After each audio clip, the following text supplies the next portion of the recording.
सगळ्यांनी वेगाने यायचं आहे, पुरस्कार घ्यायचे आहेत. आपल्याला दिलीप काकांची प्रदीर्घ मुलाखत सुद्धा ऐकायची आहे.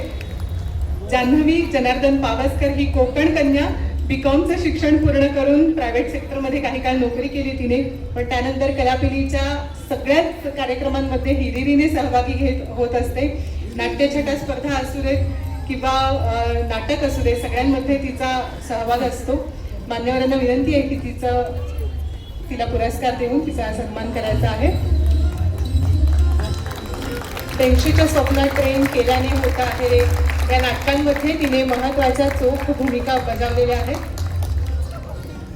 यानंतर कैलासवासी सुनीता घाणेकर स्मृती कला पुरस्कार जातोय राखी भालेराव हिला. कलापिनीच्या सर्व कार्यक्रमांमध्ये मंच सजावटीसाठी तिचा खूपच मोठा सहभाग असतो. 4 वर्षापासून कलापिनीमध्ये ती सक्रिय आहे. नाटक, क्राफ्ट, रांगोळीची आवड आहे. महिला मंचच्या सगळ्या कार्यक्रमांमध्ये ती सक्रिय सहभाग घेत असते. अगं सुनबाई, काय म्हणता सासूबाई, अनेक नाट्य वाचनं, नाट्य प्रवेशांमध्ये तिने तिची अभिनय कला सुद्धा सिद्ध केलेली आहे. राखी भालेराव, जोरदार टाळ्यांनी स्वागत करूया. यानंतर कैलासवासी पुष्पलता अरोरा स्मृती प्रशिक्षिका पुरस्कारासाठी रुचा पोंक्षे यांच्यासाठी आपण जोरदार टाळ्या वाजवून त्यांचं स्वागत करूया. त्यांना पुरस्कार का दिला जातोय त्याचं तुमच्या रिस्पॉन्सनेच खरं तर ते प्रूफ झालंय. अप्लाइड बायोलॉजीमध्ये त्यांनी PhD केलेली आहे. गेली 5 वर्ष तळेगावात आहेत. कलापिनीमध्ये मुलांना घडवण्याचं खूप मोठं महत्वाचं काम त्या अतिशय प्रेमाने करतात. नाटक, कविता सादरीकरण, संस्कृत सुभाषित मुलांना शिकवतात. 83च्या स्वप्न ट्रेन, अगं सुनबाई या नाटकांमध्ये अभिनय सुद्धा त्यांनी अतिशय उत्तम केलेला आहे. यानंतर महिला मंच सखी पुरस्कारासाठी आमंत्रित करते रुपाली पाटणकर यांना. कलापिनीचे रंगमंची आविष्कार कायम यशस्वी होतात ते या सगळ्या बॅकस्टेज कलाकारांमुळे. फुलांचे गुच्छ बनवण्यापासून ते पाहुण्यांच्या खानपान व्यवस्थेची जबाबदारी सांभाळण्यापर्यंत, अभिनयापासून ते बालभवनमध्ये मदत करण्यापर्यंत, जिथे कमी तिथे आम्ही या तत्वावर रुपालीताई कायम सक्रिय असतात. पाहुण्यांना विनंती आहे की त्यांचं सत्कार करायचा आहे. महिला मंच सखी पुरस्काराने त्यांना सन्मानित करतो आहोत. यावर्षी स्पर्धा प्रमुख म्हणून सुद्धा त्यांनी अनेक स्पर्धांची जबाबदारी पार पाडलेली आहे.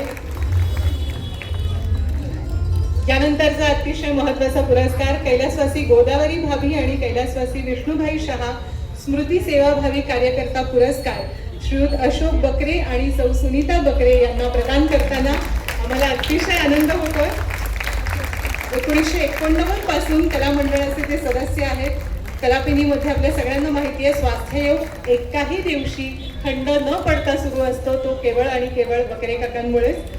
अनेक वर्ष जवळपास 6-7 स्पर्धांचे स्पर्धा प्रमुख म्हणून ते कामगिरी पार पाडत असतात. हॉस्पिटल असतील, सामाजिक संस्था असतील, तिथे जाऊन स्वास्थ्ययोग कायम मनोरंजनाचे कार्यक्रम करत असतो. अत्यंत निरलस आणि कायम हसू चेहऱ्यावर ठेवून काम करणारे अशोक बकरे आणि त्यांना समर्थ साथ देणाऱ्या सुनीता बकरे.